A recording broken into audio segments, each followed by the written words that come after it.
Chers amis de Saint-Nicolas-des-Lorrains, bonjour.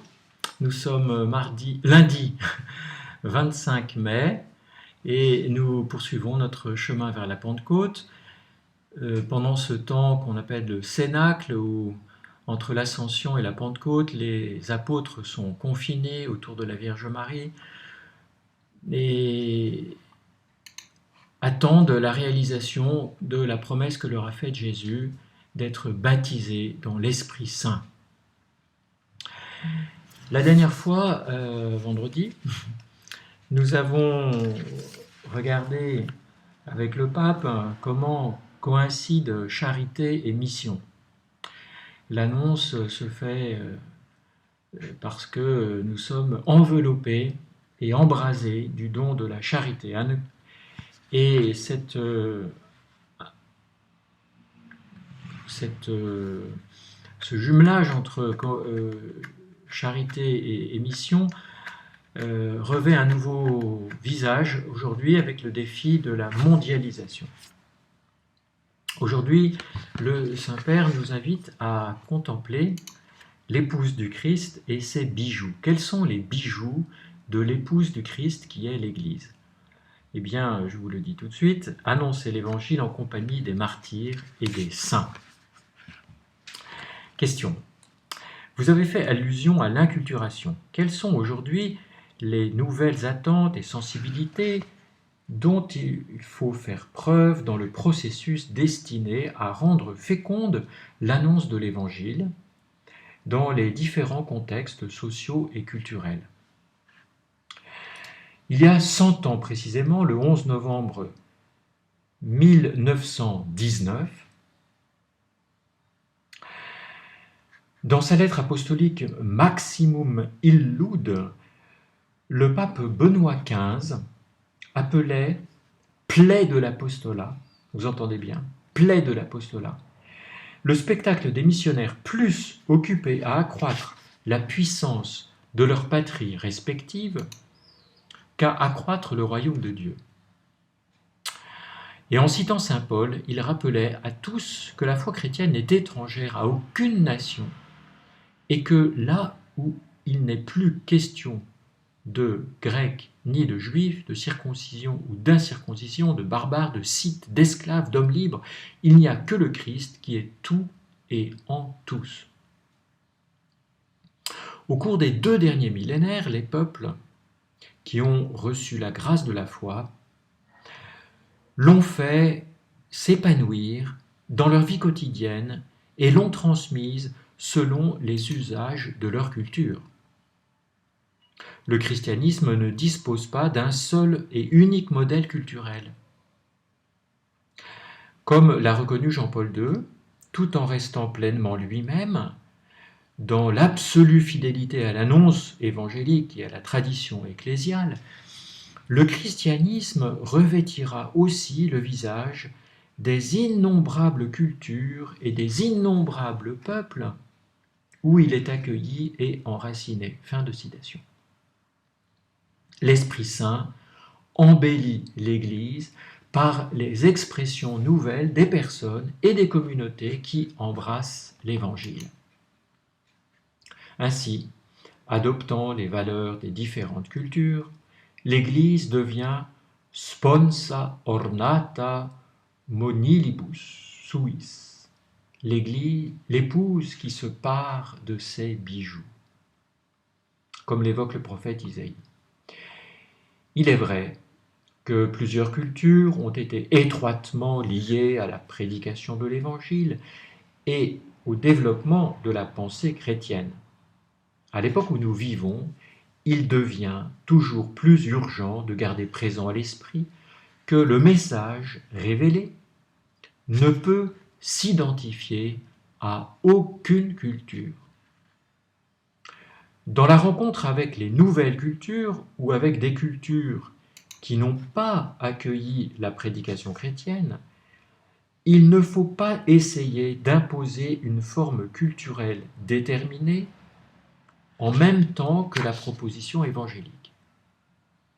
Aujourd'hui, dans l'œuvre missionnaire aussi, il convient de ne pas emporter de lourds bagages, de se libérer de certaines sacralisations orgueilleuses de leur propre culture. N'oublions pas, comme le fit Jean-Paul II dans son encyclique missionnaire Redemptoris Missio, citant la constitution Lumen Gentium, que toute culture est une production de l'homme, qu'elle est donc marquée par le péché, et aussi doit être purifiée, élevée et perfectionnée.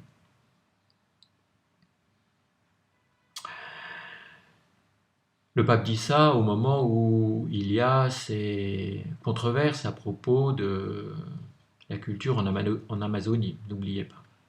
Il est assez lucide sur les choses, mais il veut nous interpelle pour nous faire réfléchir, prier et avancer. Question. Vous évoquez souvent la spiritualité populaire comme un chemin fécond de mission et d'annonce de l'Évangile. Réponse. Lorsque l'Assemblée des évêques latino-américains s'est réunie à Aparecida en 2007, nous avons tous répété qu'avec les pratiques les plus habituelles de la spiritualité populaire, le peuple de Dieu s'évangélise lui-même, qui n'a pas besoin d'être organisé par des élites cléricales venues de l'extérieur. Dans la spiritualité du peuple de Dieu, on vit déjà un rapport direct d'amour avec Jésus, Marie et les saints de Dieu dans les sanctuaires, les pèlerinages, les processions, les prières récitées ensemble dans quelques chapelles. C'est un don précieux que le Seigneur réserve à toute l'Église. Il possède une force missionnaire sans égale, incalculable, qui parle et agit directement dans le cœur des gens.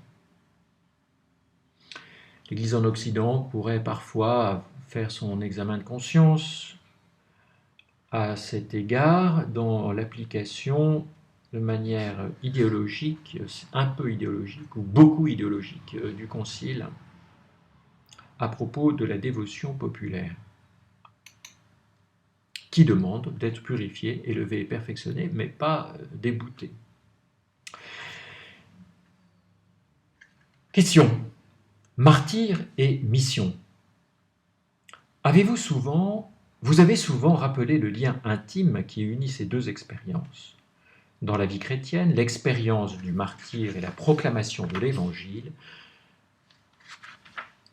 à tous possèdent la même origine, la même source.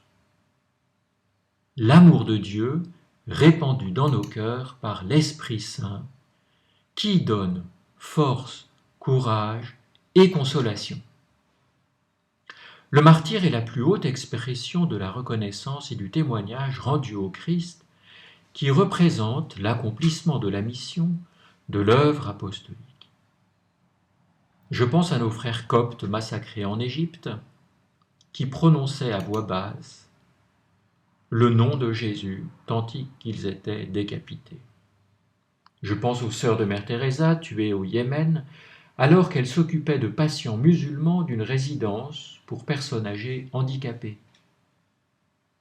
Lorsqu'elles ont été tuées, elles portaient leur tablier de travail passé par-dessus leur habit religieux. Ce sont tous des vainqueurs et non des vaincus. Et leur martyr, qui va jusqu'à verser son sang, illumine le martyr que tous peuvent subir dans la vie quotidienne, qu'ils rendent au Christ quotidiennement.